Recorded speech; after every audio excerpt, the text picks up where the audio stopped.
Bien,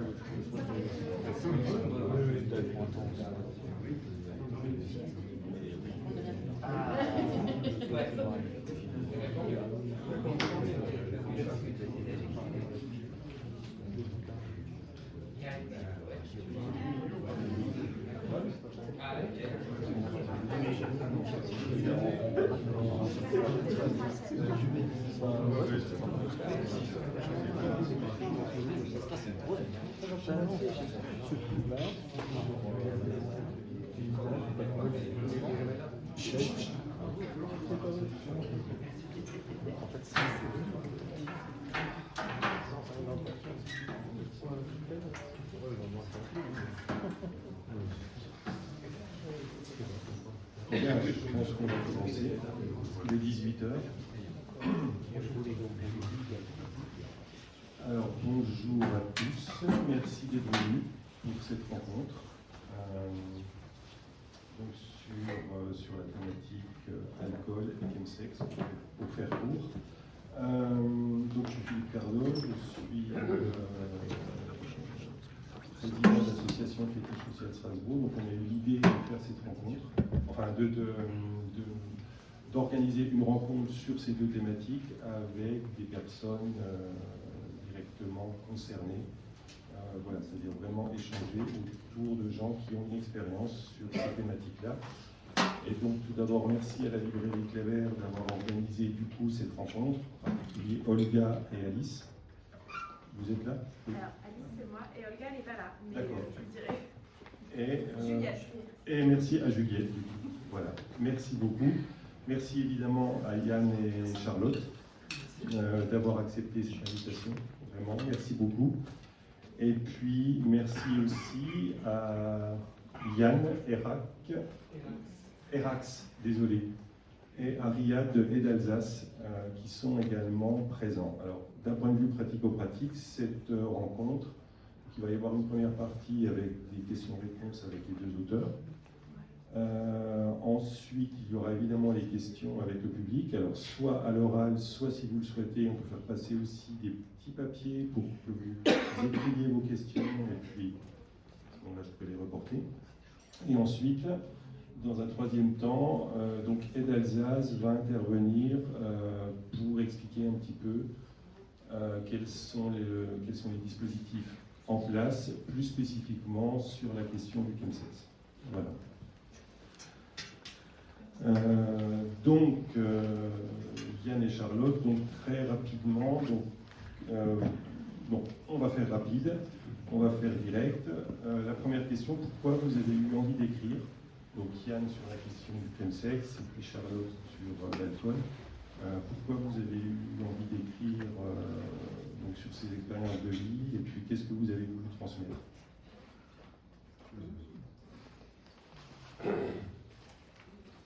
Est-ce qu'on monte?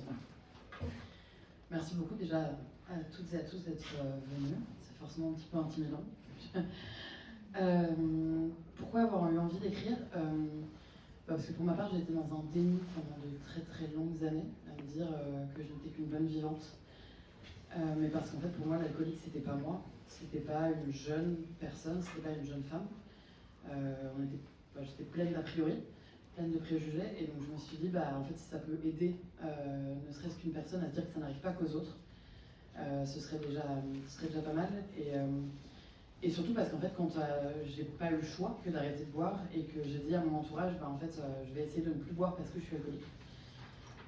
J'ai eu énormément de réponses qui étaient, oh, mais tu déconnes, t'es pas alcoolique. Et donc je leur ai dit, évidemment qu'en fait, je ne vous montre pas comment je me défonce, évidemment que je ne vais pas vous montrer les 10 litres de bière par jour et tout ça. Et donc je me suis dit, en fait, fallait peut-être l'écrire et fallait peut-être montrer le côté où ça n'arrive pas qu'aux autres. Et ce titre, parce qu'on me pose toujours la question, oh, tu bois pas, comment ça se fait? Et on se pose jamais la question de pourquoi on boit. Ouais. Alors, je vais peut-être juste repréciser, donc Charlotte, donc tu as eu 17 ans de consommation, sachant que les premières consommations ont commencé à l'âge de 13 ans, dans le milieu familial. Voilà. Bonjour, bonsoir à tous. Donc pour ma part, ça a été... je suis sorti de de l'addiction et j'ai trouvé quelques clés qui, moi, m'ont servi à prendre conscience de mon état. Et j'en ai transmis à un ami aussi qui, lui, était dans la dépendance et il s'en est sorti. Alors je me suis dit, bon, j'ai réussi à trouver des petites clés que je voulais transmettre. Et là, je voyais surtout le fléau du chemsex arriver en France, même pas qu'en France d'ailleurs. Et j'avais vraiment envie de communiquer là-dessus, ce qui était très dur, où je me sentais vraiment frustré de ne pas avoir d'écoute là-dessus.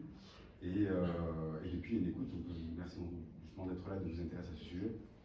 Et voilà, donc cette envie d'aider, de me dire si on peut, déjà on peut s'en sortir, c'est-à-dire que c'est possible, que c'est un fléau, mais qu'il y a quelque chose d'après qui existe et très bénéfique, quoi.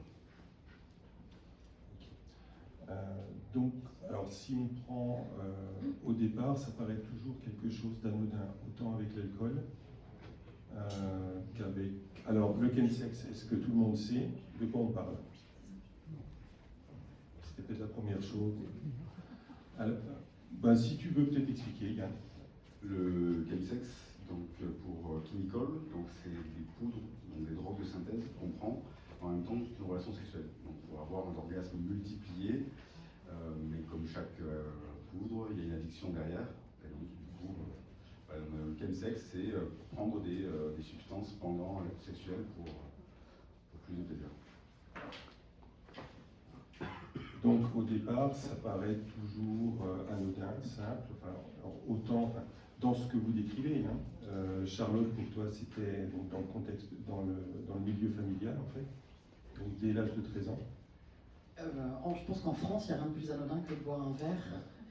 C'est quand même quelque chose boire un verre de vin, on est en Alsace. Il y a du bon vin en Alsace. La dernière fois que je suis venue, d'ailleurs, c'était pour des fêtes de vignerons. La petite histoire, ça fait quelques années. Il n'y a rien de plus anodin que de boire un verre. Et moi, en effet, mon premier verre a été vu en famille. Il y avait un côté très transmission, patrimoine. On avait le droit en famille, au repas de fête, mais au même titre qu'il y avait un foie gras, des huîtres et un petit fond de vin blanc liquoreux. Pour ma culture générale. C'est évidemment que ces premiers verres sont...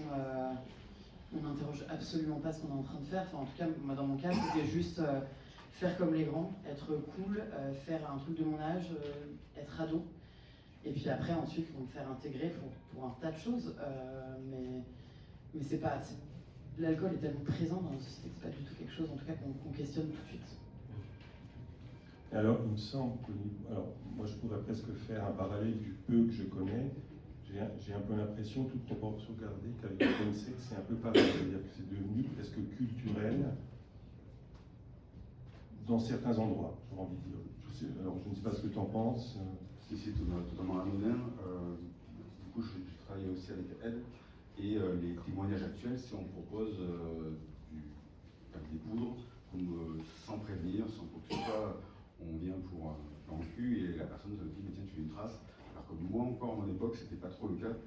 Et moi je tombais dedans parce que on me le proposait, j'étais plutôt naïf, je me suis dit bon, parce que on me le proposait bien aussi, on me disait voilà ça te fait tant d'effets, en tant de temps, bon voilà, c'est vraiment par naïveté que je l'ai pris et petit à petit consommé avec.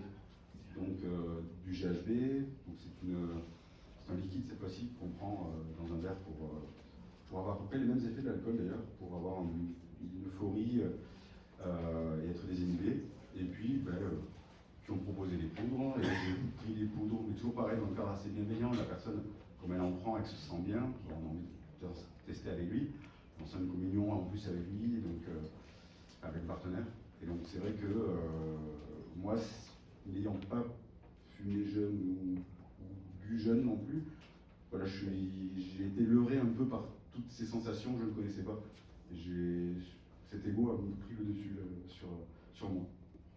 Donc c'était à la fois la facilité d'avoir accès aux produits et le fait qu'au départ c'est très bon. C'est la notion du plaisir en fait. Moi, pour ma part, de découvrir de nouvelles émotions, une sensation de bien-être et de communion avec la personne qui sont plutôt fortes et du coup je me sentais aussi meilleur, le meilleur amant du monde. Et ça, c'est quelque chose qui est difficile après, parce que sans poudre, après, on redevient, on revient moi, quoi. C'est pas forcément le plus gratifiant. Moi, l'alcool a joué un rôle hyper désinhibant. Quand je me prends mes premières cuites à 16, 17, 18 ans, je suis pleine de complexes et l'alcool me permet d'oublier un peu mon corps. L'alcool me permet de me lancer sur la piste de danse, l'alcool me permet de draguer et d'oublier mes mauvaises notes ou les journées un peu nulles à l'école. Il y a un truc où tout s'efface, tout est léger. En tout cas, dans un premier temps, je pense que c'est important de le rappeler. Dans un premier temps, il y a un truc où, ouais, vraiment, c'est comme un petit nuage. Moi, c'était beaucoup mon rapport au corps, surtout. On oublie notre enveloppe. D'accord. Donc en fait, l'alcool vient répondre à un besoin, voilà, d'oublier, de désinhibition, et par rapport au KEMS, par rapport à la partie sexuelle, pour toi, qu'est-ce que ça venait, est-ce que ça venait répondre à quelque chose qui était difficile ou problématique, on appelle ça comment? Alors, totalement, puisque j'ai eu mon compagnon qui avait un cancer à cette époque, et plus le cancer augmentait, et plus j'avais besoin d'assumer ce cancer ou de voir mon compagnon se détruire, le cancer le détruire du moins. Et du coup, plus le cancer augmentait, plus moi je consommais plus et les consommations devenaient de plus en plus fréquentes et les doses de plus en plus fortes. Jusqu'au décès, où là, au décès, alors ça a été, du coup, c'était une fuite totale du déni de ma dureté de vie, quoi. Alors, donc là, on parle plutôt du début, en fait, du début des consommations, mais est-ce que vous aviez conscience, est-ce que vous aviez entendu parler des problèmes potentiels qu'il pouvait y avoir, autant avec l'alcool qu'avec les KEMS? Non. Pas de prévention. Après, je pense qu'adolescente, on m'aurait dit l'alcool c'est mal ou l'alcool c'est interdit. Enfin, moi, on m'a interdit quelque chose, j'y cours. Après, il y a vraiment ce truc de plus c'est interdit, enfin, interdire c'est inciter. Et donc, bon, en l'occurrence, j'ai pas eu de prévention. Est-ce que ça aurait changé quelque chose? Peut-être. Je sais pas, en fait. Je sais pas. Pour moi, l'image, en tout cas, que j'avais de la personne alcoolique, la personne malade alcoolique, enfin, c'est là où c'est un peu terrible, c'est que vraiment pleine de préjugés que je suis, il y avait ce truc de l'homme un peu marginalisé d'un certain âge qui distille sa 8-6 sur un banc. Enfin, c'est terrible cette image, elle est vraiment. Ou alors, je suis pas maman, mais potentiellement l'image de la femme un peu négligente avec ses enfants. Ça colle pas du tout avec la construction de la femme telle qu'on nous la montre, le côté il faut être épanoui, avoir un job tout en assurant la charge mentale. Enfin, ça collait pas du tout, quoi. Donc l'image de l'alcoolique était très très loin de moi.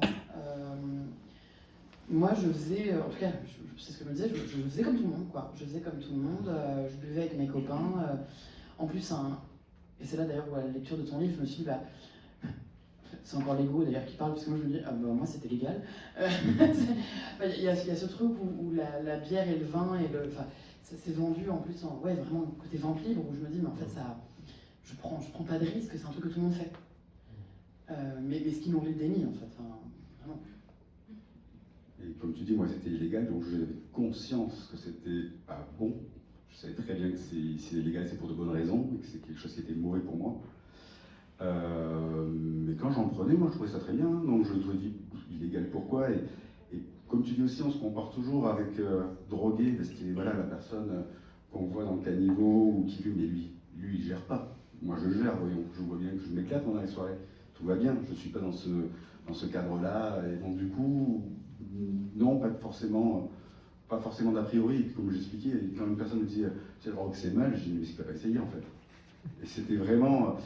Donc, comme tu dis, dire la drogue c'est mal ou l'alcool c'est mal, je suis même pas sûr que ça m'aurait. Moi, ce qui m'aurait peut-être pu s'aider, parce que c'est une question qu'on me pose souvent dans les associations, ça aurait été de me dire attention, les émotions que tu vis là sont éphémères, ne sont pas réelles, et cette alchimie que tu ressens avec cette personne qui Parce que moi j'étais addict à une drogue qui s'appelle la MDMA, donc qui est la drogue de l'amour, où on se sent amoureux avec la personne. Non, cet amour est totalement fictif. Cette personne ne nous rappellera même pas le lendemain. Ce qui creuse encore plus notre solitude. Et ce qui fait que, comme on est seul, il faut retrouver ces sensations et on y retourne petit à petit.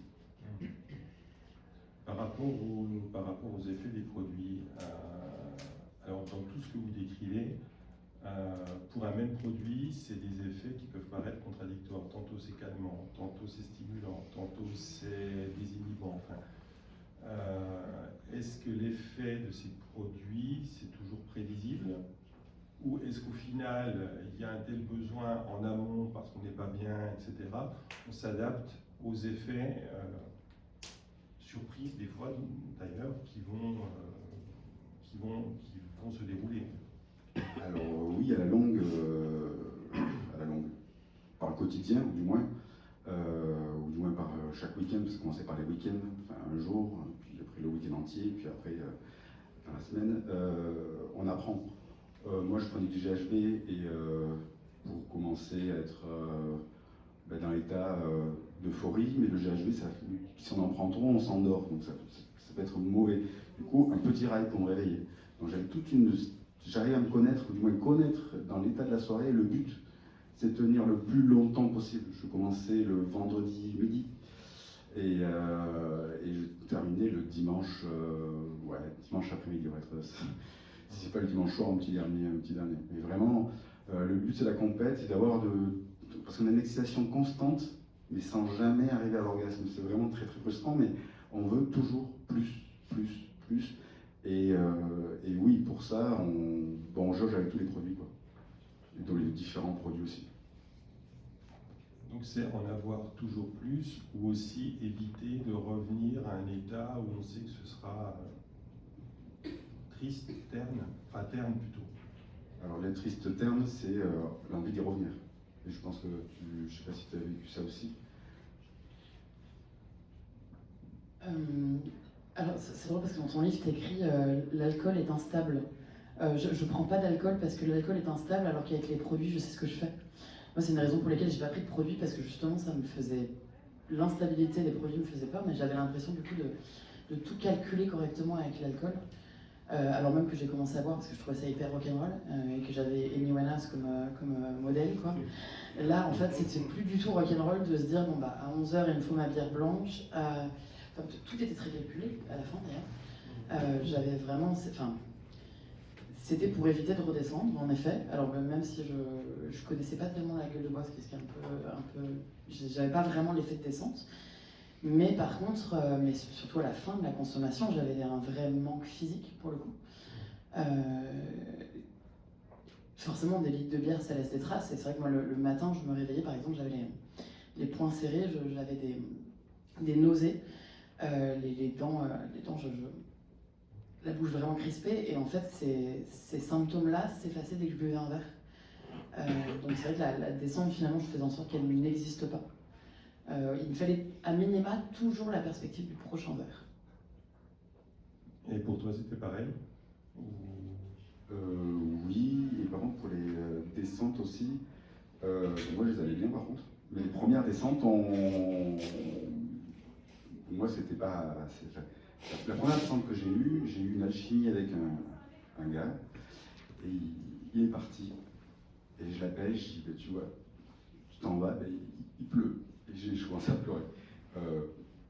On va se remettre en contexte. Donc 3 heures plus tard, j'ai quand même repris mon état. J'ai dit non, mais là c'est quand même. Et là j'ai compris ma première descente. Et quand j'ai appris que ça c'était pas réel, les descentes, je savais que c'était pas réel. Mais j'avais pas compris que par contre l'alchimie que j'avais était pas réelle non plus. Mais je faisais la part des choses. Et par contre, cette descente, je la vivais. Mais ça va m'appeler à avoir rapidement reprendre des produits. Peut-être pas immédiatement parce que j'ai quand même eu l'intelligence de toujours garder mon boulot et c'était très important pour moi parce que c'était la structure qui faisait qui me restait dans ma vie en fait, de stable. Donc du coup, j'ai quand même travaillé, peut-être pas forcément frais, mais j'y allais quand même. Mais en tout cas, c'est ce qui me donnait l'appel d'aller dans la semaine, et ce qui m'allait à consommer dans la semaine, à reprendre juste un petit peu dans la semaine elle a une trace de poudre avec un blanc. Voilà. Donc là, vous expliquez bien que autant l'alcool que la prise des chems, c'est un calcul, quoi. C'est vraiment adapter les doses en fonction de l'effet premier, du contexte, etc. C'est ce que vous décrivez très bien dans vos livres. Oui, c'est-à-dire c'est vraiment un vrai travail pour adapter en permanence les produits à l'effet recherché. Et après arrivent petit à petit tous les problèmes. Alors tous les problèmes liés aux effets qui n'étaient pas prévus ou à un excès. Ensuite les problèmes peut-être un petit peu plus extérieurs par rapport au travail quand même, c'est-à-dire qu'on est moins en forme, etc. Par rapport à l'entourage. C'est-à-dire que alors, ok, c'est bon, ça se passe bien, mais il y a aussi des choses qui ne se passent pas bien. Et donc comment ça s'est déroulé, ça? Tout ça s'est fait quand même très progressivement. Et moi, c'est simple, en fait, plus je consommais d'alcool, plus je me cachais. J'étais vraiment devenue une ninja de la dissimulation. Enfin, vraiment, je disais toujours aux gens que j'avais bu 2 verres. Jamais seule, parce que c'est beaucoup plus facile de dire qu'on a bu des coups plutôt que j'ai bu des coups. Plus je buvais, plus j'étais maquillée, parfumée, plus j'étais apprêtée. Et j'avais un tas de stratagèmes aussi pour éviter que... Enfin, une femme alcoolisée en pleine journée, c'est compliqué. Enfin, il y a beaucoup d'images en fait, qui collent là-dessus. Je disais, une femme seule dans un bar en pleine journée, c'est soit qu'elle est en rut, soit qu'elle est alcoolique. Et moi, dans ma tête, je ne cochais aucune des 2 cases, donc du coup, alors que si, j'étais malade alcoolique, mais en fait, il y avait ce truc de, ouais, vraiment, je me cachais tout le temps. Alors, le fait est que je pensais me cacher vraiment bien, je me cachais pas si bien, parce qu'il y a quand même des gens qui ont vu. C'est le chapitre que j'appelle tous des cons, parce qu'en fait, c'est quelques personnes qui ont osé me dire que ce verre-là, est-ce qu'il est vraiment nécessaire, ou ceux qui me confrontaient à ma consommation, et il y en a eu très peu, mais c'est vrai que c'était dur, j'avais l'impression de me faire gronder quand je voyais ces gens-là. Et c'est vrai qu'en fait, au fur et à mesure, ça prend c'est répondre à la maladie, parce qu'en fait, c'est vraiment pas une question de volonté. Enfin, moi, j'avais pas pour autant d'envie d'arrêter de boire, mais ça m'aurait arrangé de ne pas mentir autant. Ça m'aurait arrangé de ne pas me cacher autant, de ne pas planquer mes verres à droite à gauche. J'avais un restaurant à l'époque, donc en plus c'était vraiment un côté très open bar, très facile, quoi. Mais ça m'aurait arrangé de ne pas avoir à me servir une bière très vite, la boire en cachette et hop, y retourner. Mais en fait, c'est que la maladie prend vraiment de plus en plus de place et régit tout. Enfin, je pensais pas avoir fait autant de mal autour de moi, mais le fait est que mes proches en ont quand même souffert. Nous, on est persuadés que c'est un truc qui nous concerne, quoi. Moi, je disais, mais j'emmerde personne avec mon verre de bière, enfin, où est le problème? Mais le fait est qu'en fait, en me détruisant, parce qu'on était quand même sur un suicide verre après verre, enfin, clairement, puis d'ailleurs, j'en ai même eu des envies suicidaires, en fait. Forcément, les gens qui tiennent à nous constatent cette descente. Et en plus, moi, dans mon cas, ça s'est accompagné d'un tas de mises en danger. Enfin, tu parlais de sexualité, mais évidemment, il y a eu quand même des mises en danger. J'ai été victime de viol parce que j'étais bourrée. Enfin, il y a eu beaucoup de choses. On s'amusait à dire que j'avais une carte de fidélité aux urgences à côté, mais en fait, c'est ça. Une personne alcoolisée, une personne malade alcoolique se met en danger, de fait. Je pense que c'est un peu pareil pour les CAMS, mais c'est quand même un quotidien qui est dicté par la maladie et un quotidien un peu merdique, en fait, clairement. Il y a beaucoup de mots, tips que à chaque fois je voulais rebondir. Oui, moi aussi. Sur l'art de la dissimulation, il y a une phrase que j'adore, que j'entends souvent, que j'ai tellement prononcée, c'est « mais non, mais je gère ». La phrase « je gère le conso, je gère ». J'arrête quand je... Non, je n'avais pas fait. Je n'ai pas osé la dire, je savais que c'était dans un... Mais je gère, ça je l'ai entendu beaucoup de fois, et je pense que c'est à ce moment-là où on dit on gère, mais on ne voit pas forcément sa consommation. Tu avais une question initiale que j'ai oubliée parce que je voulais rebondir là-dessus, mais oui, et puis après, oui, au quotidien, comment on gère tout ça, il faut pas, déjà les quantités augmentent de drogue, parce que du coup, un rail ne fait plus d'effet, ou du moins on en veut plus. Donc c'est vrai qu'il y a tout un... on voit pas forcément le compte en banque, mais enfin si, indirectement. Et encore, on trouve des stratagèmes pour revendre un petit peu, pour essayer de gagner un petit peu d'argent ou rembourser sa consommation. On se ment tellement bien. On fait tout pour bien se mentir et pas voir ce qui se passe. Mais au quotidien, moi, voilà, le boulot me tenait. Et le seul truc qui tenait plus, c'était quand même le fossé social que je creusais, parce que à force de consommer le soir, j'étais plus en forme pour aller voir mes amis le lendemain. Donc j'annulais de voir certains amis qui me pardonnaient. En plus, je prenais ça à la légère, genre, oh, je trop fait la fête et tout. Mais 1, 2 fois, 3 fois, les amis me disaient, non, tu me saoules, quoi. Et ce que je comprends totalement. Et du coup aussi, après chaque plan où du coup il y a une alchimie, comme j'expliquais, après on se retrouve encore plus seul. Cette solitude vraiment qui vraiment rentre dans un quotidien et qui vraiment est dure, et qu'il faut, alors pour moi je dis qu'il faut exploiter ça pour dire il faut arrêter, parce que comme tu dis à un moment, enfin, on n'est plus bien, quoi. Enfin, Alors, dans les 2 livres d'ailleurs, alors vous décrivez surtout du départ et puis de la descente en fait, parce qu'on peut quand même parler de descente avec beaucoup de détails. C'est pas facile à lire, hein.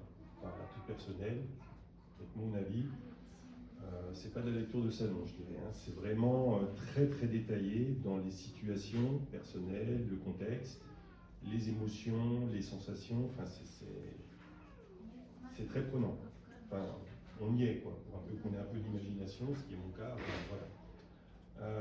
Et en fait, donc, à partir du moment où, alors effectivement, au départ, c'est toujours bien, c'est positif, c'est sympa, et puis, quand on arrive au bout du bout, ça paraît une espèce de descente, mais inéluctable. Et inévitable. Ça, c'est vraiment quelque chose, c'est-à-dire qu'il n'y a rien à quoi se raccrocher, puisque même encore tu le disais, mais voilà, de toute façon, la prévention, en tout cas à l'adolescence, oui, bon, la prévention, de toute façon, c'est interdit, donc j'y vais. Ça paraît presque inéluctable, alors pas non plus une science exacte, puisqu'il y a des gens qui commencent tôt et puis qui ne vont pas aller vers des consommations avec dépendance. Il y en a qui vont prendre des chems et qui vont avoir des consommations modérées ou qui vont essayer et ça ne va pas. Mais une fois que c'est engagé, j'ai vraiment l'impression que c'était, il faut aller au bout du bout. Il n'y a pas le choix. Alors oui, et je me souviens d'avoir eu une prise de conscience, parce que je suis allé à l'hôpital pour prendre un traitement de 48 heures, parce que j'ai pris une prise de risque avec le HIV, donc du coup il fallait prendre un médicament qui dure 1 mois, et au bout d'1 mois, je suis retourné à l'hôpital pour reprendre le médicament, et le docteur il me dit, je vois que vous connaissez bien comme toi la carte de fidélité, mais vous connaissez bien le protocole, hein, vous en terminez à peine, vous savez monsieur, c'est pas des bonbons. Et là pour me dédouaner, pour dire pourquoi j'ai fait ça, qu'est-ce qui se passe, je dis oui mais je suis drogué. Et de l'avoir dit, déjà, ça a été un déclic. Mais ce qui est intéressant, c'est que j'ai eu le déclic, ok, je l'ai dit, je suis, ok.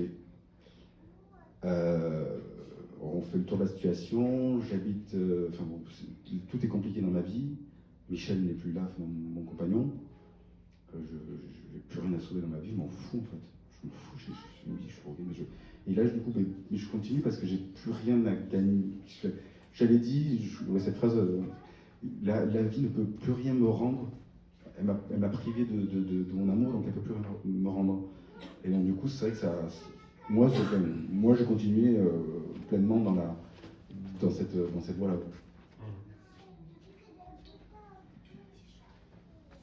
Moi, je verbalise pas du tout pour le coup. J'ai beaucoup trop honte de dire j'atterris chez un addictologue un peu contrainte et forcée, et je lui dis, il se pourrait que peut-être je suis un peu trop une bonne vivante. Et en fait, le déni, quoi. Et va s'en suivre une tentative de modération.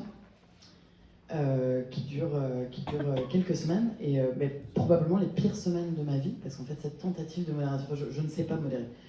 J'admire les gens qui connaissent la modération, mais moi je ne sais pas, et en fait toutes ces journées sont vraiment... alors certes, de 10 litres de bière je passe à 3-4, ce qui est quand même vachement bien, mais en fait au prix de ma santé mentale, je deviens complètement folle. Il y a vraiment ce truc de ce verre-là j'ai le droit, ce verre-là j'ai pas le droit, celui-ci personne ne le verra.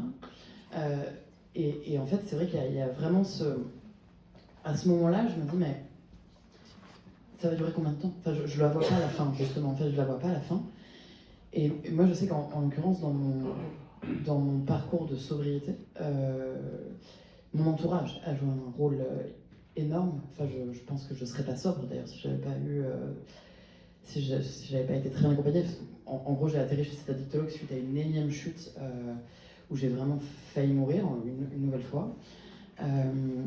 Et ma compagne m'a dit, en fait, tu vas crever. C'était évident, tu vas crever. Et donc, je vais me barrer avant que tu crèves, parce que sinon, ça va me rendre trop triste.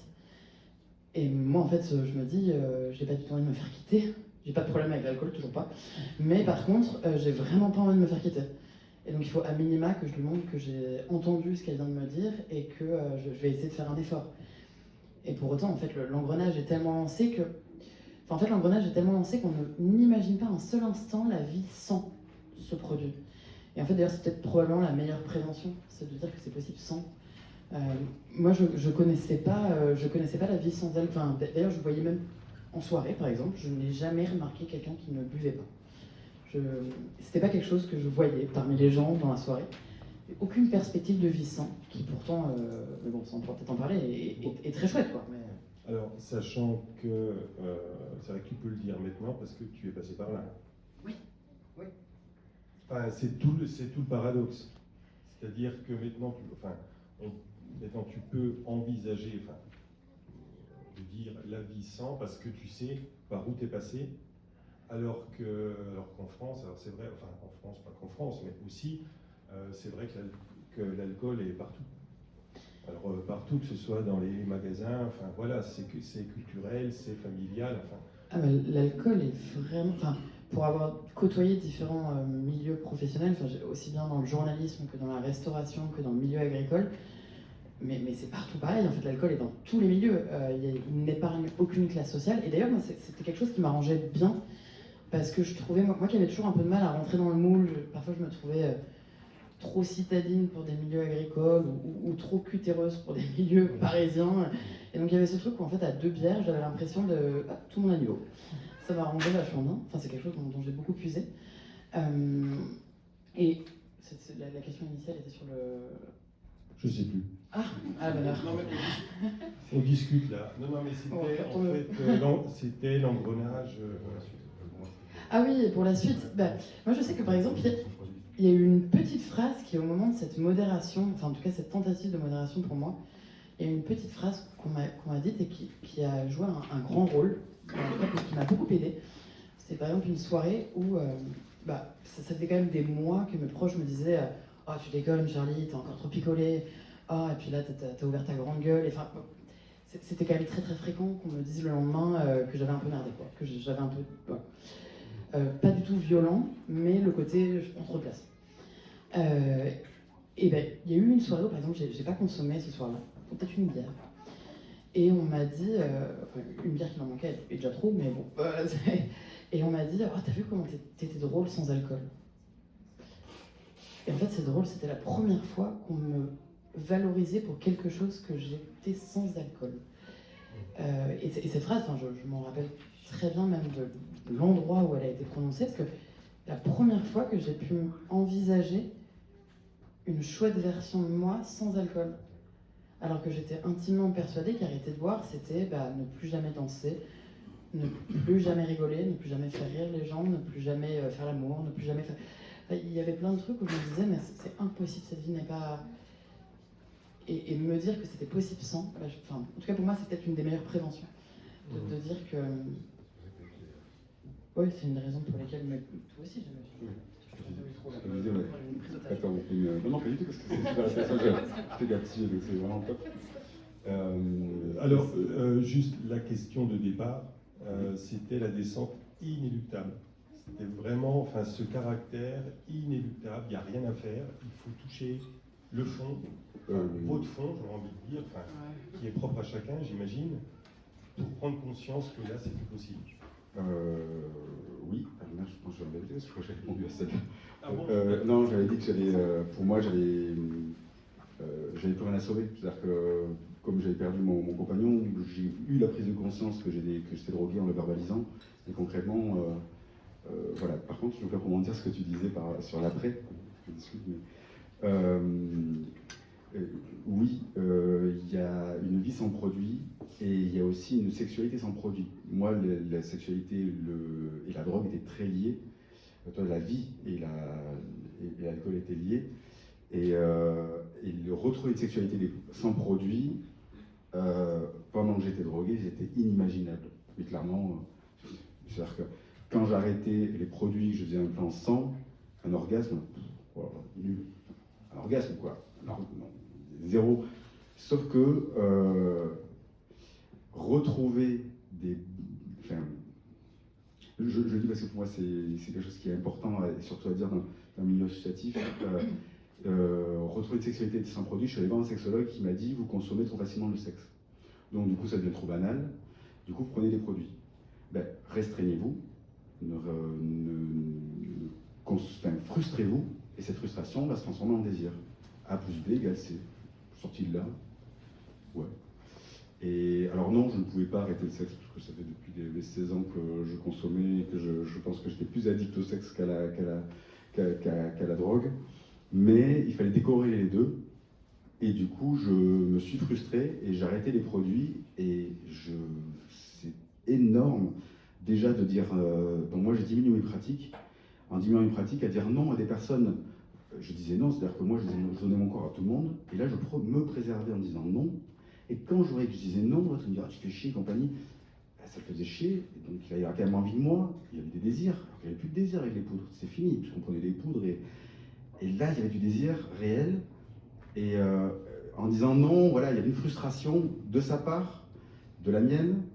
Et quand on passait à l'acte juste pour des pratiques soft, sans aller plus loin, parce que je suis allé dans une sexualité vanille qu'on appelle donc très très soft, rien que d'entendre parce que j'étais frustré, la boucle qui se défait, compagnie, ça y est, on passe à l'action. Et j'étais excité, j'avais l'excitation de la vraie que j'avais perdue depuis tant d'années.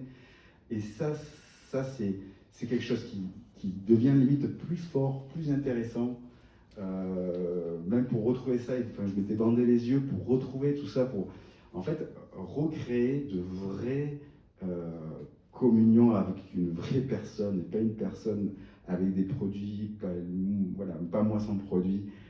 C'est retrouver ces sensations, c'est retrouver limite ces 16 ans où on a envoyé notre première image pornographique, on dit oh là là, et on l'a collectionnée, il fallait la cacher et tout, c'est un truc. Et ça, en fait, il y a quelque chose d'après. Et c'est pour ça qu'il faut le dire, il y a quelque chose après le chemsex, et très intéressant. Donc en fait, le point commun, c'est réapprendre à vivre sans l'alcool, sans les chems, donc sans le produit. D'ailleurs,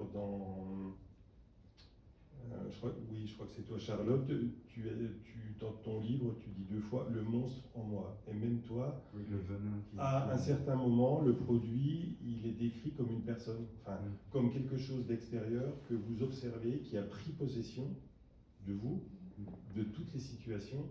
Et après, c'est comment lâcher ça pour se rendre compte, qu'on peut, qu'on peut reprendre une vie, les mêmes activités avec produit que sans, avec cette phase justement de réadaptation, j'allais dire, voilà, quelque part, sachant que dans les livres, d'ailleurs, vous n'en parlez pas. C'est-à-dire que vous décrivez le début, le contexte, la descente, et ça va très loin. Ça va très loin. Et ensuite, vous dites, bon ben voilà, j'ai arrêté et terminé. Pourquoi vous n'avez pas...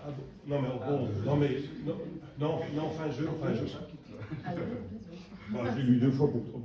en tout cas, la partie descente, vraiment, comment vous êtes rentré dedans, puis comment ça s'est déroulé avec force détail. Après, vous êtes passer beaucoup plus rapidement, voire pas du tout, sur comment vous avez réussi à arrêter. Est-ce que c'est voulu et... Moi, je voulais écrire du premier au dernier vers. Laisser la place à l'après, assez simplement, parce que l'après est à dessiner. Enfin, Alors, je parlais vraiment comment tu as fait pour arrêter, c'est-à-dire vraiment d'écrire avec autant de détails, parce que ça pourrait aider aussi. Enfin, s'il y en a que ça pouvait inspirer ou aider. Oui. Mais c'est vrai que quand le livre est sorti il y a un an, il y a des gens qui m'ont écrit en me disant mais au fait ça va aujourd'hui, parce qu'il y a ce côté vraiment dernier vers. Bon, la bonne nouvelle déjà c'est que je suis là, donc donc c'est que ça va. Dans l'immédiat, je voulais vraiment la descente. Enfin, en tout cas, je voulais écrire la descente parce que c'est justement c'est quelque chose dont on parle peu. Les mécanismes de pensée, à quoi je pense quand je suis en train de me servir ma 12e bière de la journée. Voilà, vraiment ce mécanisme. Mais par contre, le récit est quand même écrit avec... c'est impossible d'écrire ce bouquin en étant défoncé, en fait. Enfin, il y a quand même un truc... il y a quand même un... Enfin, en tout cas, j'espère qu'il y a un peu de recul sur la consommation que j'ai pu avoir à l'époque. Un peu mon moi d'aujourd'hui qui me regarde, qui dit « Wow !» Mais c'est vrai que l'après, l'après sera peut-être à écrire. Mais l'après, c'est pas fait instantanément. Et en tout cas, moi, j'ai pas arrêté de boire. Enfin, ça n'a pas été le glow instantané.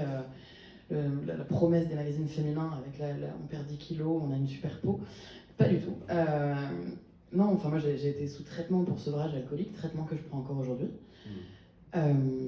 J'ai passé quand même des mois dans le brouillard, enfin des mois où en fait j'avais l'impression de me battre contre moi-même, à me dire mais qu'est-ce que c'est que ce bordel. Enfin, tous les matins se réveiller en me disant qu'on est fatigué, c'est long. Et pour le coup, mais bon, ça j'en parle après à l'oral, quoi. Mais c'est vrai que toutes ces premières fois, en fait moi j'ai eu un tas de premières fois depuis un peu moins de 4 ans. Parce qu'en fait, finalement, tout était accompagné d'alcool. Enfin, vraiment, de mes 13 ans à mes 30 ans, il y a eu de l'alcool pour tout, ou à quelque chose près tout. Et en fait, là, depuis un peu moins de 4 ans, il y a plein de premières fois sans alcool. Et donc, ça va de mon premier anniversaire sans alcool, premier festival, première danse sans alcool, première fois que je couche avec quelqu'un sans alcool, première fois. C'est un tas de premières fois qui sont tellement chouette qu'on a envie de continuer ça. Mais bon, évidemment qu'il y a eu des moments quand même très compliqués dans ces 4 ans. Alors heureusement, de moins en moins souvent, j'ai envie de consommer. Mais pas plus tard qu'hier soir, j'ai senti un verre de vin blanc et je me suis dit « Ah, j'en ai terriblement envie ». Et j'étais pas seule, donc en fait, j'ai arrêté pour les autres, pour ma compagne notamment et pour mes proches. Aujourd'hui, je suis sobre pour moi. Je me suis réaccordé un peu de valeur là où jusque-là j'en accordais très peu. Et donc, mais bon, les jours compliqués, je me dis bon là c'est pour un tel, là c'est pour un tel, là, chacun ses petits subterfuges maintenant après pour tenir bon, mais ça reste, ça vaut le coup quoi qu'il. Toutes ces premières fois sans alcool valent vraiment le coup, ou sans produit d'ailleurs, parce que c'est pareil. Pour répondre à ta question, et je pense savoir pourquoi tu as eu cet effet où il n'y a pas forcément d'effet de guérison, c'est qu'il y a beaucoup de rechutes. Et c'est vrai qu'on lit, on pense que je vais mieux, et je rechute. Et je rechute, et je rechute, et je rechute, mais les rechutes font partie de la guérison, il faut le savoir. Il faut juste en apprendre une leçon. C'est la base. Donc une première fois, je prends des produits, mais je suis à un anniversaire, oh mais il y a ton problème, c'est que voilà, toujours comme des amis qui te disent c'est pas grave, là, et qui t'incitent. Alors juste avant, j'avais dit j'arrête des produits, et j'ai dit bon, moi je suis qu'à l'alcool, il n'y a pas de souci, mais quand on a bu 3 verres, l'oreille, ouais vas-y, t'es passé. Et allez, première je suis dans du coup, plus d'alcool dans le truc. Et petit à petit, chaque fois que donc dans tout ce chapitre de chute et de descente, j'accumule des principes ou des règles de vie qui, à chaque fois, saignent un peu plus et qui mettent un peu plus de distance sur le sevrage. Sachant que le sevrage, la première fois, j'ai arrêté 1 semaine. Putain, combien j'ai fait là? 1 semaine, c'est tout. Je crois que j'avais fait 1 mois. Je pensais avec tout dépassé. Et bien non, j'ai rechuté au bout d'1 semaine. Et bien, il faut que je me batte, ça sera 2 semaines. Au final, c'était encore 1 semaine. Parce que j'ai encore eu un autre précepte et petit à petit, pareil, s'enrichir la vie, donc d'autres choses, donc du coup je voyais plus mes amis, je m'obligeais à prendre les tickets de train, parce que je sais que le week-end c'était là où c'était le plus dangereux, je prenais les tickets de train pour aller voir ma famille, j'organisais des fêtes avec des amis, et alors, je vais me contredire, mais justement avoir de bonnes, où je buvais avec des amis, avoir de bonnes séances de rigolade avec les amis, je dis ça c'est des moments vrais, donc, comme quoi hein, c'est le spectre qui est très drôle. Chacun son poison. Mais oui, chacun son poison, et totalement. Et je retrouvais des moments de convivialité que j'avais totalement perdus. Donc c'est vrai que ça, voilà. Mais et donc pareil, l'argent de la drogue, je la mettais de côté et je l'utilisais pour acheter avec Ryanair un petit week-end par-ci par-là pour vivre des voyages. Aussi, les voyages m'ont beaucoup révélé, m'ont montré que dans la vraie vie, il y avait de vraies choses intéressantes à vivre et que c'était ça la réalité. Ils m'ont reconnecté vraiment avec la réalité. Donc ça c'est voilà, donc j'avais plein de petites choses que j'ai mis en place et qui sont, c'est vrai, mis bout à bout dans la descente, qui fait qu'à un moment où j'ai dit là c'est bon, j'arrête. Pareil aussi les amis avec qui j'ai fait toutes mes soirées, voilà, qui sont nocifs et qu'il faut aussi à un moment de dire stop parce qu'on sait très bien que j'ai essayé de le faire arrêter, il n'y arrive pas, moi je veux arrêter. Il y a deux voies et je ne le reverrai pas. Il faut aussi savoir faire le deuil de certaines relations. C'est très très compliqué, mais ouais, non, j'en ai plein, je peux en citer d'autres. Ok, merci. Alors, je vois que l'heure passe vite. Est-ce que, si vous avez des questions, on peut déjà commencer. Si quelqu'un a des questions. Ou alors, soit question orale, soit on peut faire passer aussi des petits cartons et vous noter. C'est comme vous voulez.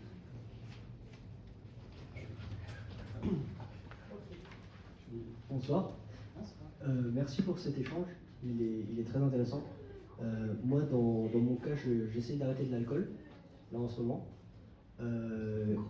C'est pas la première fois que j'essaye, j'ai déjà tenu 8 mois. Ouais, bah c'est ça.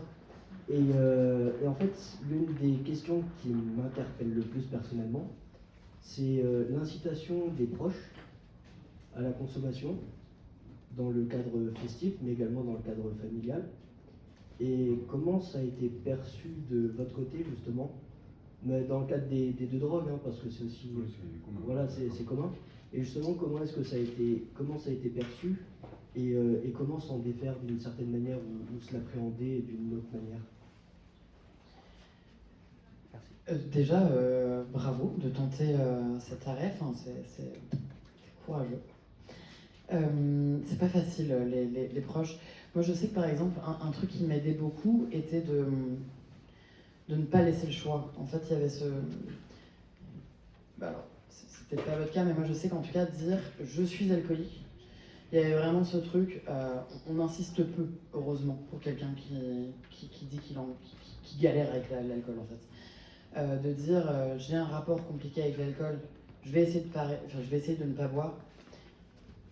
On est dans une société où on pousse toujours à la consommation, mais j'ose espérer que quand on dit ça, les gens insistent peu. Et s'ils insistent, franchement, c'est que c'est vraiment pas les bons. Ceux-là, il faut les dégager de sa vie, c'est pas possible. Comment ?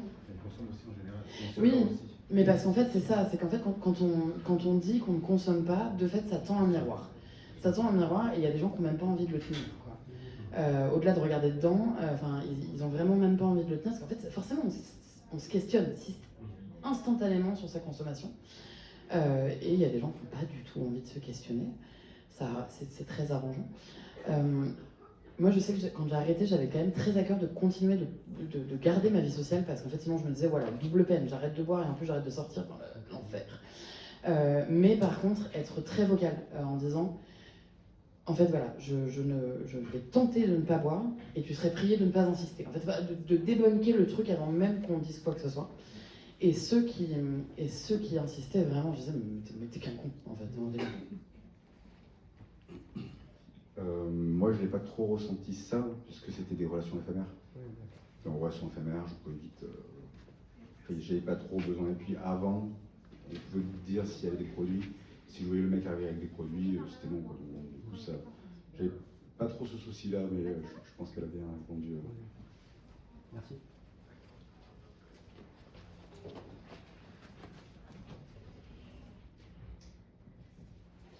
En fait, je souhaitais surtout vous remercier.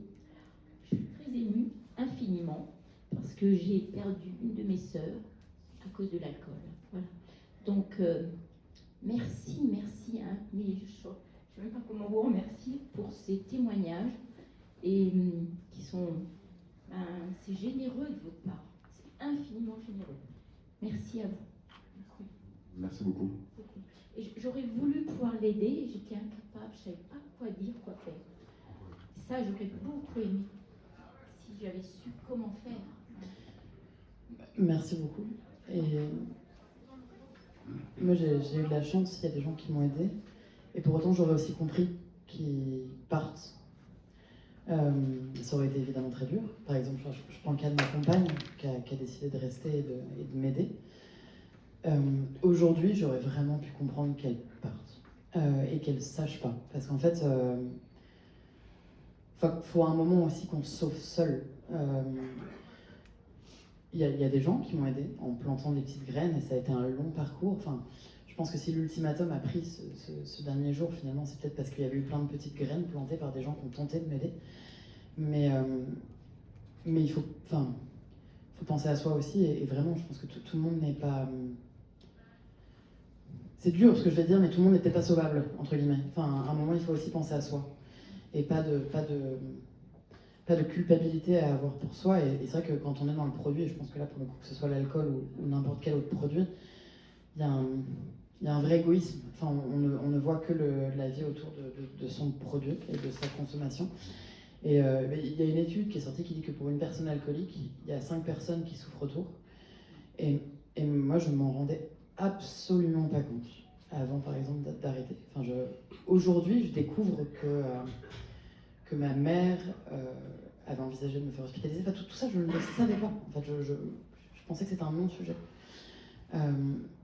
Et en même temps, c'est difficile. Enfin, je ne peux pas leur en vouloir de ne pas avoir tenté quoi que ce soit, parce qu'en fait, vraiment, c'était un mur. Un mur. Et pas de culpabilité. Pardon, je voudrais juste dire, je ne suis pas partie, enfin, je ne me suis pas éloignée de ma sœur ni ma famille, mais on a, si vous voulez, on a respecté le fait qu'elle fasse du déni. On n'osait pas dire, mais non, mais on lui a juste dit plusieurs fois, on tient à toi, mais ça ne suffisait pas. Qu'est-ce qui peut aider quelqu'un à arrêter? Elle n'avait pas d'enfant, alors est-ce que si? Je ne sais pas, je me suis dit, il n'y a rien qui la raccroche. On a tenté de... Enfin, c'était prétentieux, mais il y a nous, on t'aime, mais ça ne suffisait pas. Elle n'y arrivait pas. Le déclic peut venir, enfin à mes yeux, parce qu'on m'a dit beaucoup de choses pour que j'arrête, ou pour voir ma consommation, pour tout ça, mais le déclic ne peut venir que de soi. L'ami avec qui je prenais les produits, qu'on a fait tout, j'ai tout, le déclic peut venir que de soi, et si vous voulez montrer votre amour pour moi, savoir qu'on est là, c'est l'essentiel, enfin à mes yeux. Merci beaucoup.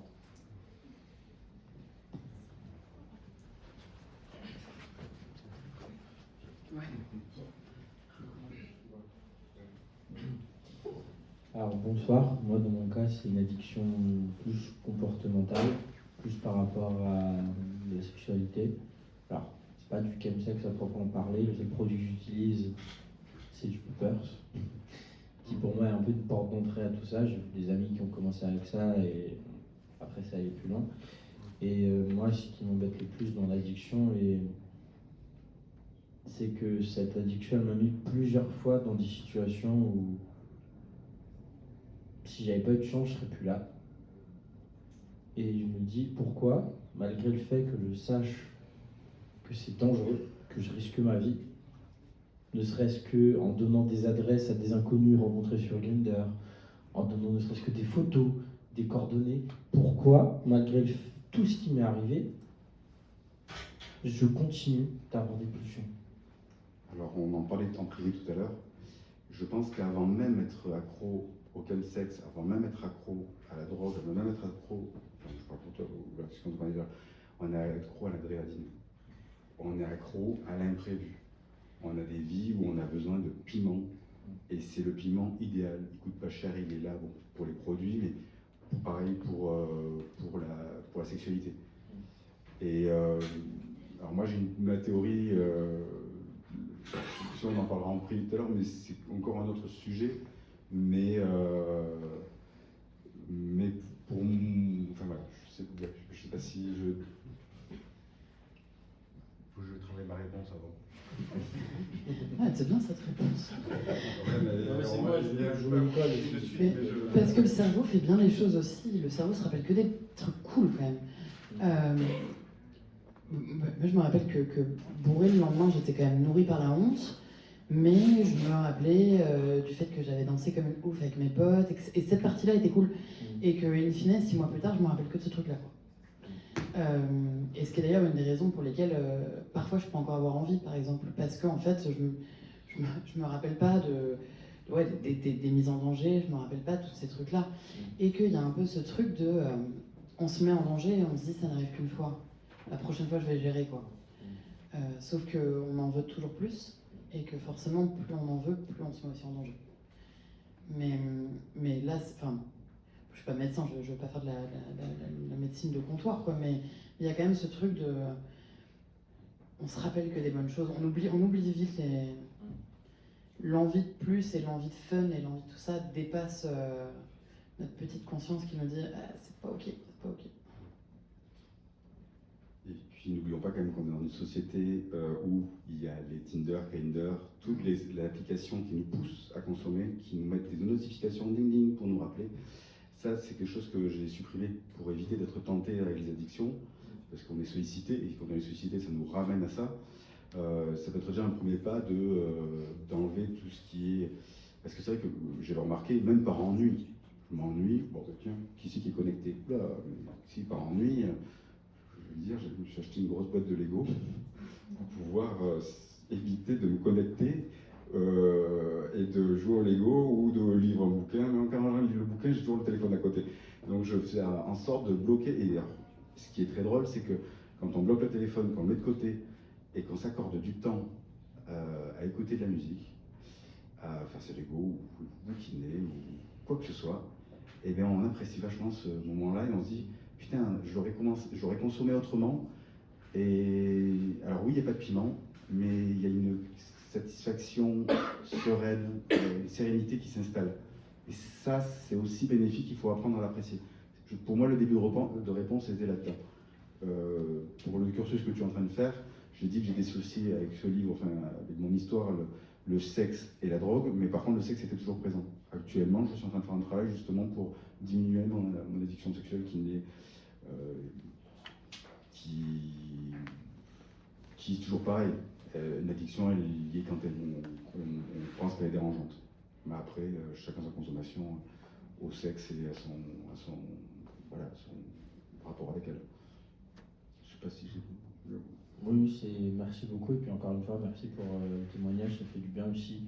Parce que autant l'alcoolisme, c'est une addiction dont on entend plus souvent parler, mais l'addiction au chemsex, même au sexe en général, la plupart du temps, quand on va voir un addictologue ou même un médecin, des fois, il y en a certains, ils me rient au nez en me disant c'est pas possible d'être addict au sexe, c'est trop bien d'être addict au sexe. Mais comme l'a dit le sexologue... Pardon, je vais passer la suite. Non, mais comme m'avait dit le sexologue, trop consommer, on a moins de désir. Pris tes consommations et tu auras plus de désir et du coup, ils seront peut-être plus fournis. Alors, ça c'est quelque chose qui est très important. Donc, du coup, j'enlève ma casquette de responsable du fétiche social Strasbourg et j'ai travaillé en addictologie. Ça, c'est quelque chose qui est hyper important. C'est-à-dire que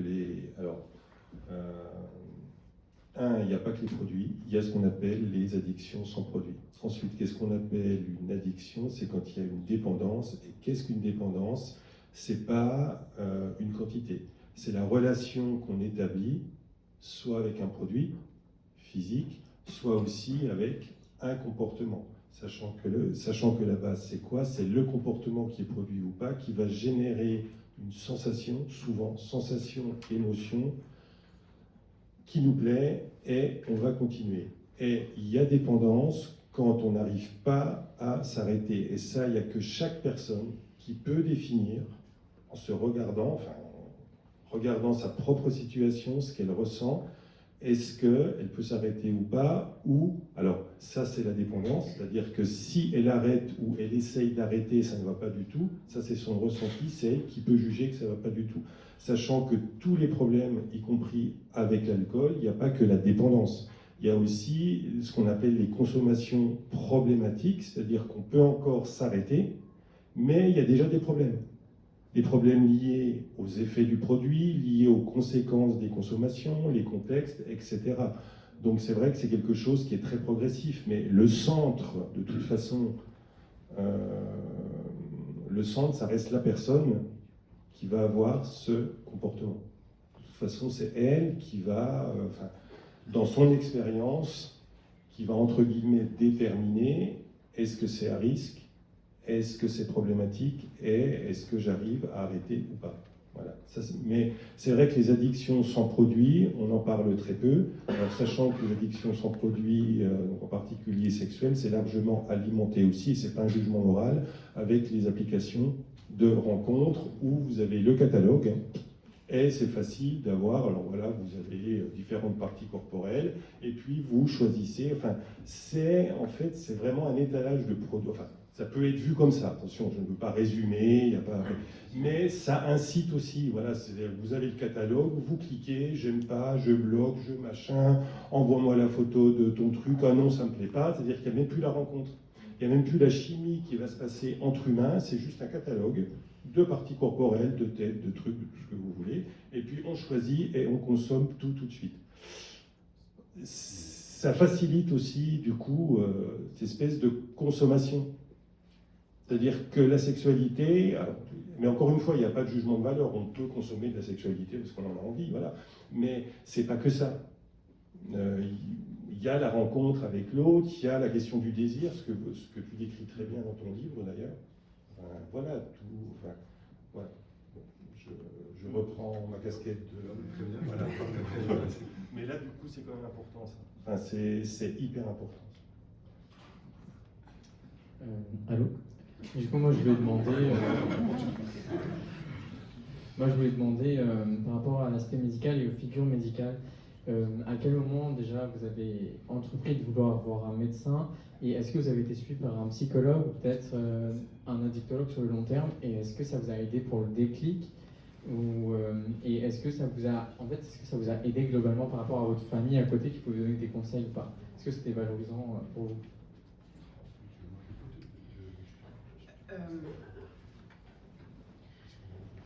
Oui, mais du coup, j'ai vu un addictologue, mais je me sens assez chanceuse en fait d'avoir vu un addictologue et surtout d'avoir pu le voir assez vite. J'ai la chance de vivre dans une grande ville à Paris, et donc à partir du moment où je me suis dit bon bah il faut que je me fasse aider, j'ai vu qu'il était possible de voir un addictologue. J'ai eu rendez-vous dès le lendemain, ce qui m'a quand même vraiment aidé.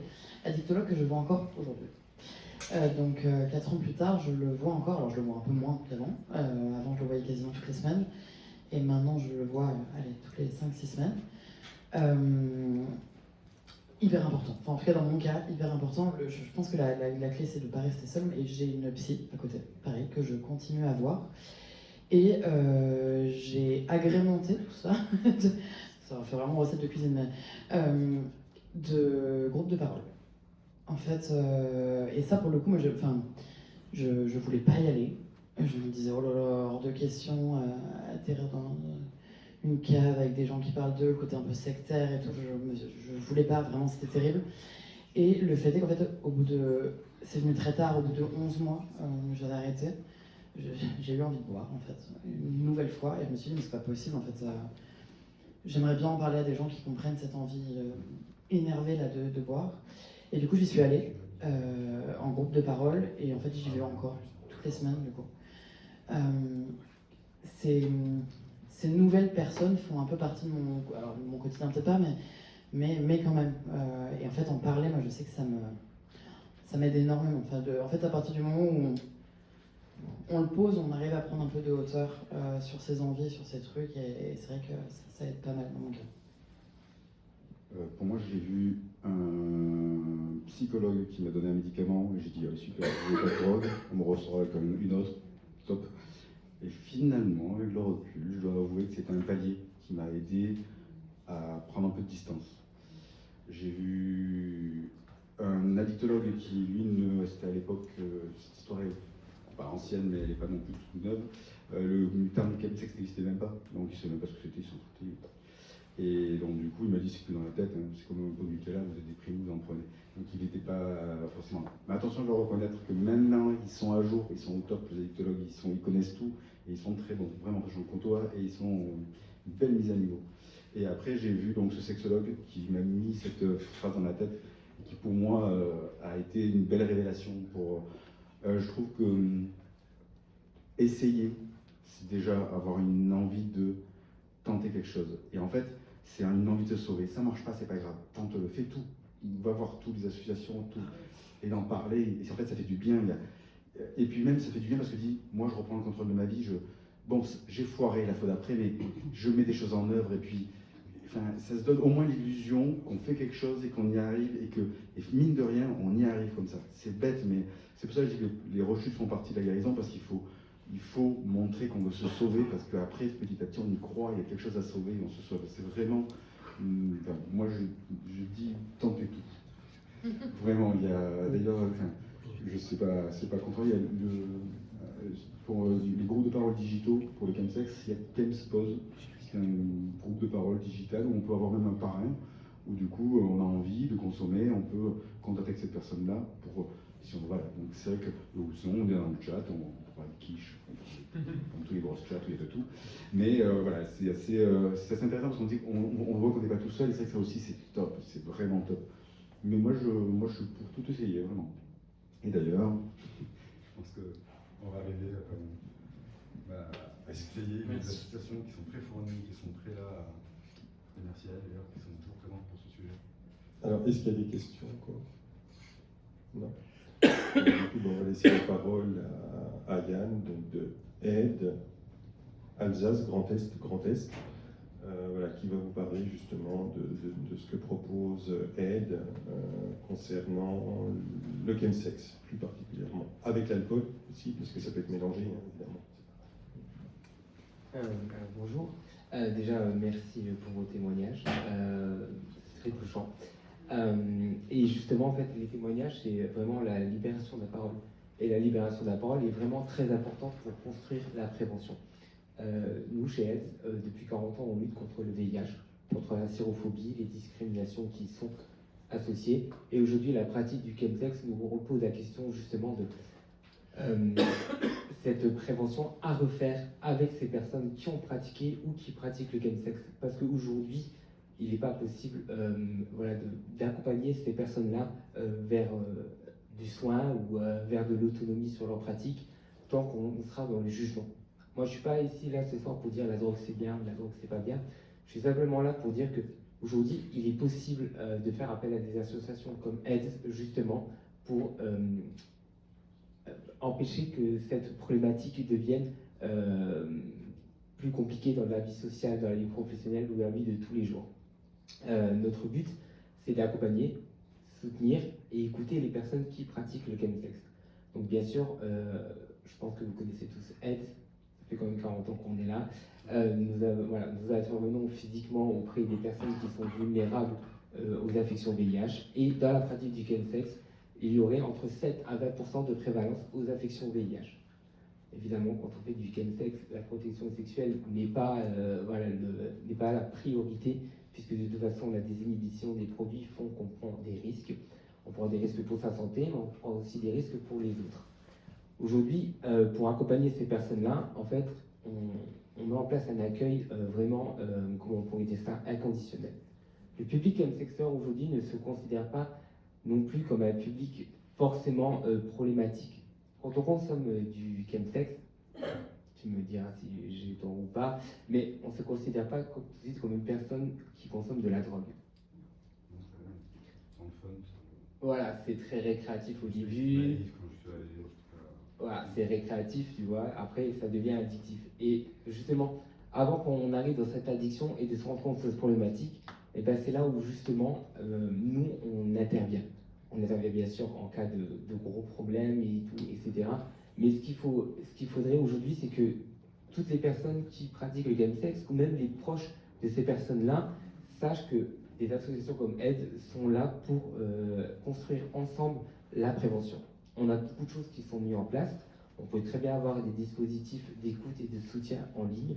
Nous avons tout un panel de lignes d'écoute pour que justement le chemsexeur puisse libérer sa parole, puisse être orienté. Le but d'accompagner les chemsexeurs aussi dans leurs problématiques, qui pratiquent ou qui ont pratiqué, c'est de les orienter vers des structures médico-sociales, médico-professionnelles. On peut avoir des accompagnements psy, des accompagnements addictos, des accompagnements sexuels. Aujourd'hui, c'est vraiment prioritaire de ne pas juger cette pratique et de soutenir au mieux ces personnes-là. Qu'est-ce que je pourrais dire encore? Outre que la santé sexuelle du chemsexeur, la santé globale est en jeu. Quand on est chemsexeur, on peut arriver à des débordements ou à des dérives sociaux et professionnels, s'éloigner du soin aussi. Et aujourd'hui, c'est très important de prendre conscience que l'association Aide est là. Santé publique nous a orientés justement dans ces directives-là. Nous prenons en considération l'ensemble de la santé globale du chemsexeur. Voilà. Je vous invite à prendre connaissance des flyers que nous avons mis à l'entrée de la salle de conférence pour vous renseigner. Et encore une fois, c'est sans jugement que nous accueillons les personnes qui pratiquent le game sex ou même les proches qui souhaiteraient les aider. Voilà. Bravo, votre travail. Ok, merci beaucoup.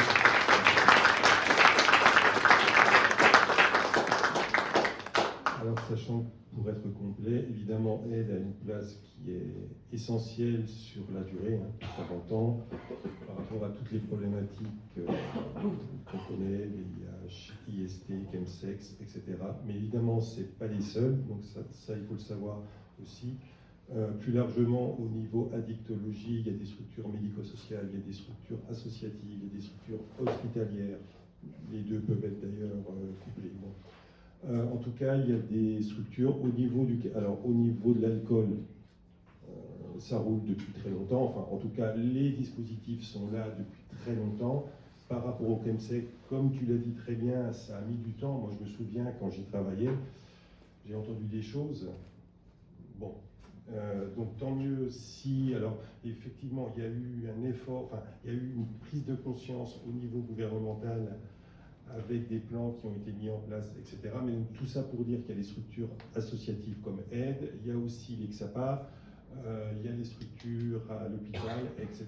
Donc vraiment, il y a un maillage qui est pas mal fait, avec des structures qui sont très différentes, qui vont répondre à des publics différents. Donc ce qui est important, c'est d'aller voir, de tester, ça vous convient, ça vous convient pas. C'est pas parce que il y a eu une structure, un accueil avec une personne, ça ne s'est pas bien passé, ne jetez pas tout.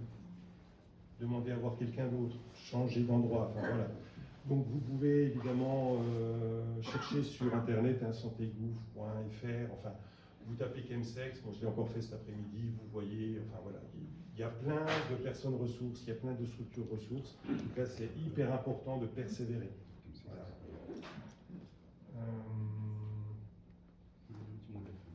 Oui, alors justement, est-ce que vous avez des questions par rapport à ce qu'a expliqué Yann ou encore Yann et Charlotte, du coup, enfin, donc les deux Yann et Charlotte. Donc, le mot de la fin.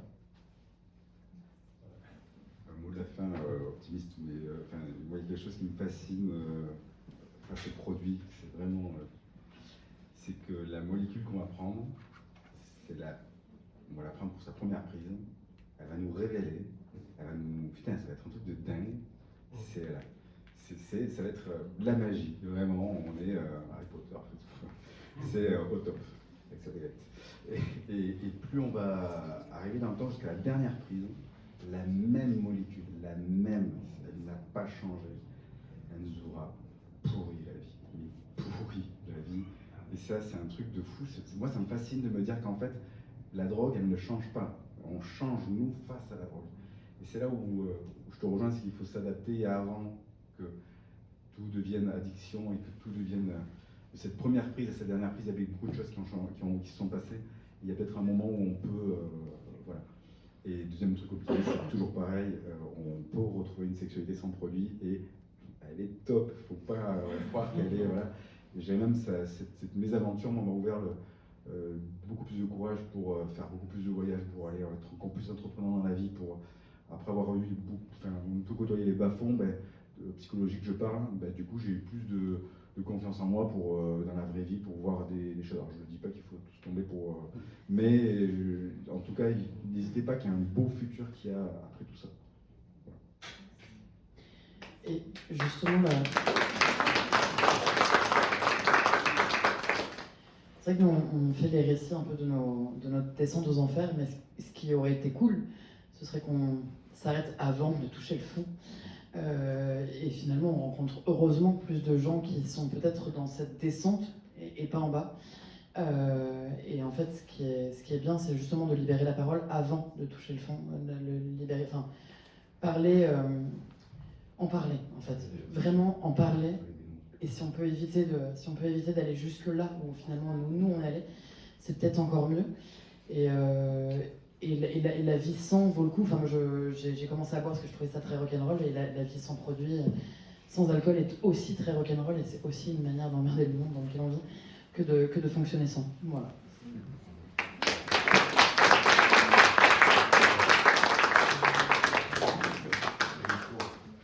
Donc Yann, Charlotte et Yann sont là encore pour un quart d'heure, puisqu'à 19h30, je crois que vous fermez la salle. Donc vous avez un quart d'heure. C'est bon, un quart d'heure. Voilà, pour les livres, pour discuter. Voilà. Merci beaucoup d'être venus. En tout cas, merci beaucoup.